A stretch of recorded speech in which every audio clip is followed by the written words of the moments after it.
Hello, welcome to PipeCast. Here we are with another filler episode, first impression, last review, and this time it is on GLP's Embarcadero. We're going to take a look at the blend right now, so here we go. Alright, what we have here is GLP's Embarcadero. It is made up of Turkish Orientals and Virginias.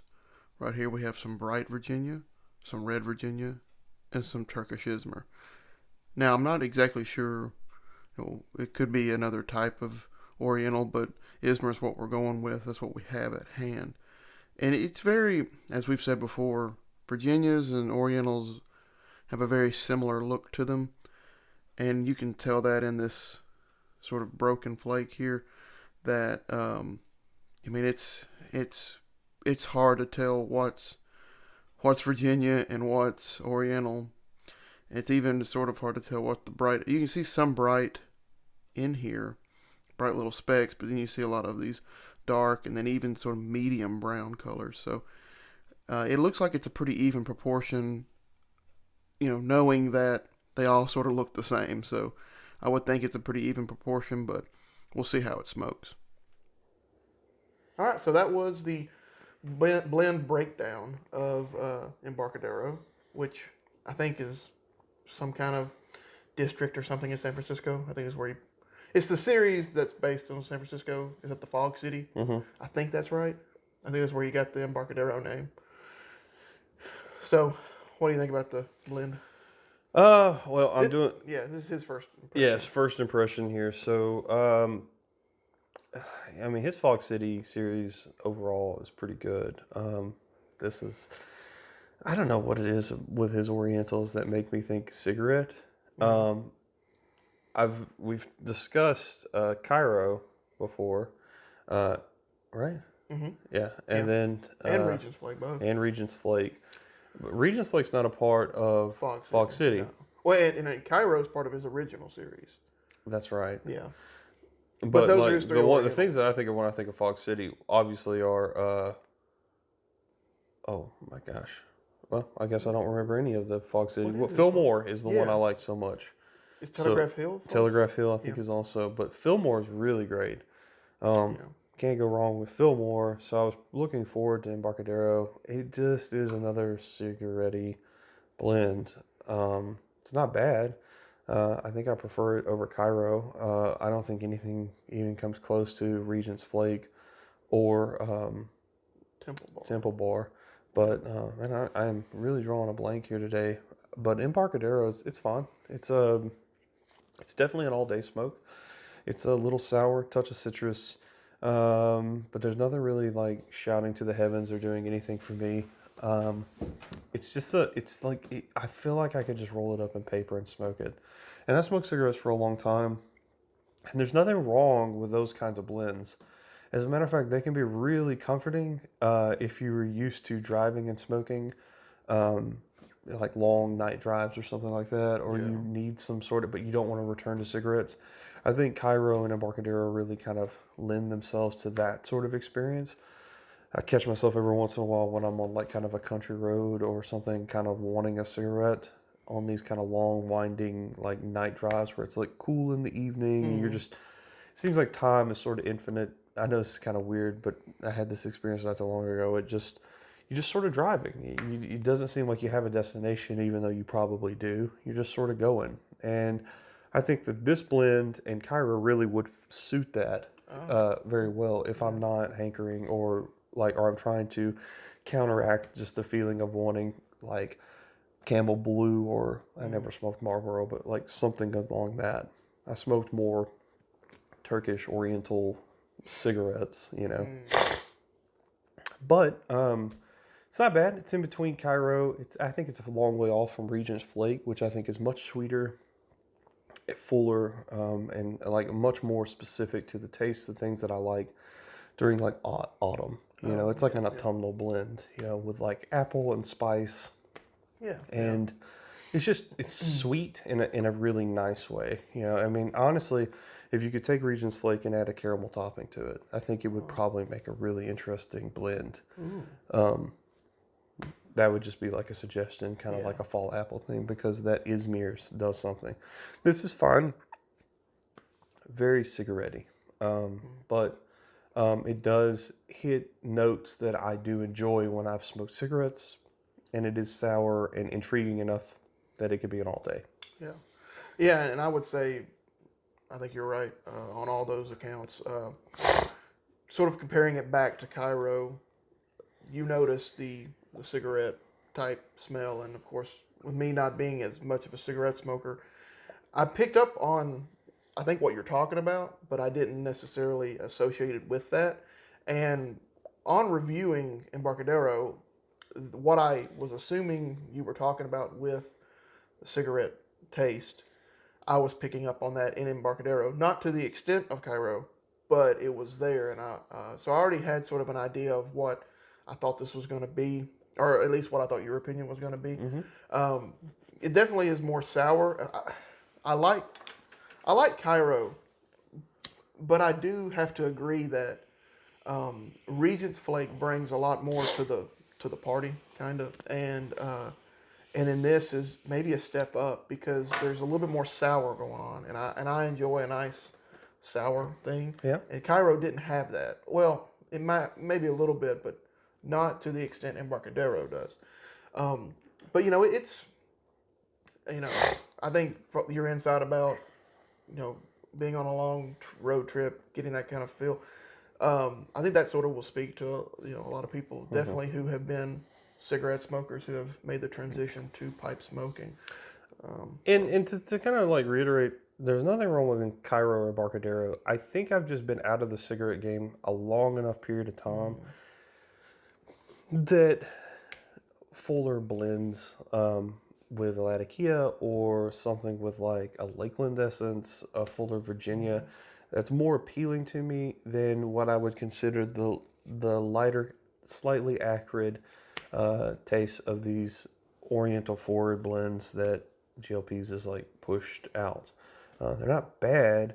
I think they make great bridgers. They could probably be someone's like rotational blend for the rest of their lives. I just don't have that cigarette, consumption in me anymore, I guess. Yeah, and it's been a while since we did the Cairo video, and since we did that, my opinion on Cairo has kind of changed a little bit. That I've had more time to smoke on it. I still think it's a good blend to revisit, and I would say the same with Embarcadero. The actual difficulty is that I think they're so similar. Part of me, and this is just how I am. If there's a blend that I'm sort of so on, or multiple blends, I'll just combine them and throw them in a jar. And I don't really care that maybe I'm smoking not the truest form of that blend, but I'm just like, if I'm so on it, and I only want to revisit it from time to time, or if the two blends are so similar, So in the case of Cairo and Embarcadero, I think they're so similar, but Embarco adds in that sour, a little bit more sourness that I like. I'll probably just combine the two in one jar and just call it a day, and visit it from time to time. Cairo definitely sort of fell from the heavens with me because I just found myself not going to it. I wanted to go to something more, either your Solani Burley Flakes or your Windjammer, or Peterson Flake. So it's just I didn't feel like I was going to it enough to call it a rotational, if that makes sense. And I would say the same with Embarcadero. To me, it's not a rotational. It's more of a every now and again when I get the itch for something that's like that. But yeah, I mean it's fine. It's just again, it's so similar. I think if you've had Embarcadero or you've had Cairo, you really aren't missing out on the other one, if that makes sense. That you may think it's different, but I think they're similar enough. Yeah. The good thing is like with any type of tasting review, anything that you see, I think that across the board it is always wise to have something else in your arsenal because you can help out another pipe smoker, or you have something to relate to when someone's asking you, well, what's this like? Well, sometimes it's difficult to just There are a lot of pipe smokers who got into it because of Tolkien or like Einstein or something like that, right? Who really just completely skipped over cigarette, cigar, maybe chewing tobacco or something like that. So just telling someone that it's cigarette isn't necessarily going to like sort of help them unless they smoke cigarette. A cigarette smoker will understand that because what you typically smell from a cigarette smoker is burning paper. It's not always what you taste. Yeah. And that's important. That distinction is important. I'm not going to tell you that Embarcadero or Cairo taste like burning paper. They taste like cigarette tobacco, which I've smoked a lot of. Yeah. I know what cigarette tobacco tastes like. This does not taste like burning paper. This tastes like what you would do if you sliced open a cigarette and packed it in a pipe. It's not bad. This is worlds away better than cigarettes because cigarettes do, I think, have a more chemically flavor to it. Yeah. But And there is that kind of there's that flavor in there. So and when you talk, and so I guess for more my education than anything else, the difference between cutting a cigarette open and looking at that tobacco and this is really, I guess, just the quality of the tobacco. Quality, chemicals, and typically a cigarette's going to be shag. Okay, yeah. Which is why it always bugged me when I would get shag pipe tobacco, because it looks like cigarette. But you like shag tobacco. I The do, way it burns. but like the way it burns, I love. Yeah, yeah. It can be packed full of flavor. Sometimes it's a little too moist, Yeah. which cigarettes are like hay dry. But I'm not saying I'm just saying it in the beginning it bugged me. I'm like, am I getting a cheaper Oh, I see what quality you're saying. tobacco? Because I was used to seeing pipe tobacco bags, which is just that's a way to, when you put cigarette tobacco in a pipe tobacco bag, that's just a way of getting around that tax. I knew that, and I thought I was getting ripped off because you're not used to seeing. You're really just used to seeing ribbon cut if you smoke a lot of like Cornell and Deal or Broken Flake. But like sometimes the English like Margate or some of those blends like that have a shag cut. Yeah. Margate especially, and I used to think that Margate was a cheaper tobacco. Little did I know that it was actually one of my favorite Englishes, or would become one of my favorite Englishes at the time. But I thought it was a cheap tobacco because it was shag. Yeah, I don't like. I like the way it burns, like we've talked about before. It sort of burns down nice to a nice ash, but I don't. I personally, of course, I don't like the aesthetic of shag. I think it sort of looks. I don't know. This sounds weird. It sort of looks gross, kind of like it's, and then like you'll catch some like twigs in there, and it just doesn't look attractive. Whereas I look at a nice ribbon cut, like when Cornell Deal is on their game, like the best ribbon cut, that looks nice. And then of course, Samuel Galwith, I love the rough rustic look of their flakes. And then you look at Peter Stuckey Bullseye Flake. There's aesthetics to it. Mm-hmm. There's parts of the tobacco itself that are pleasing to the eye, but shag never looks that way to me. And I agree with that. That's 100% right. Like sometimes you can distinctly tell like this tobacco is really, really pretty. Oh yeah. And it is appealing. When I first started out, I was really really attracted to broken cut. Like I love the way that, or not broken, a broken flake. Broken flake. I love broken flake.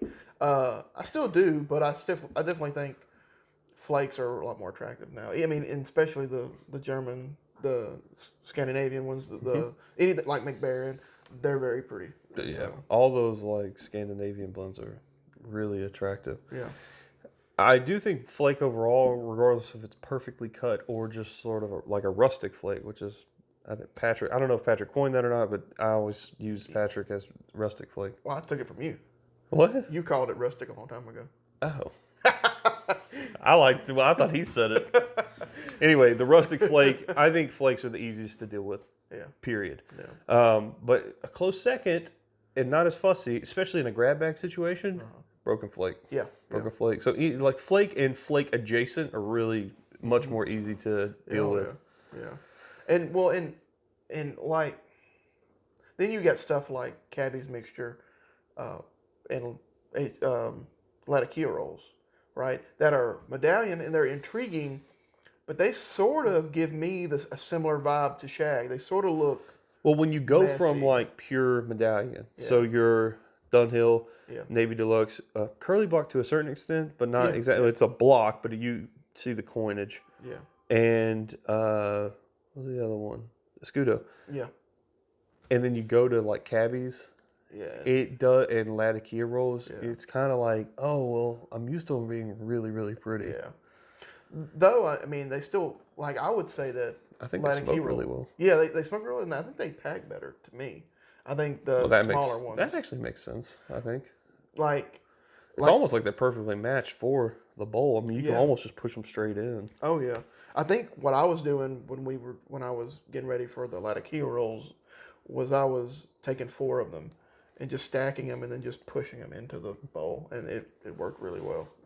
It does seem like they're perfectly matched for that. So I think that's whatever that guy is that runs McBaron. I don't know if he runs it, but he's a high up guy. right. That's the way he thought people should smoke. Oh, really? I think I saw some video about that.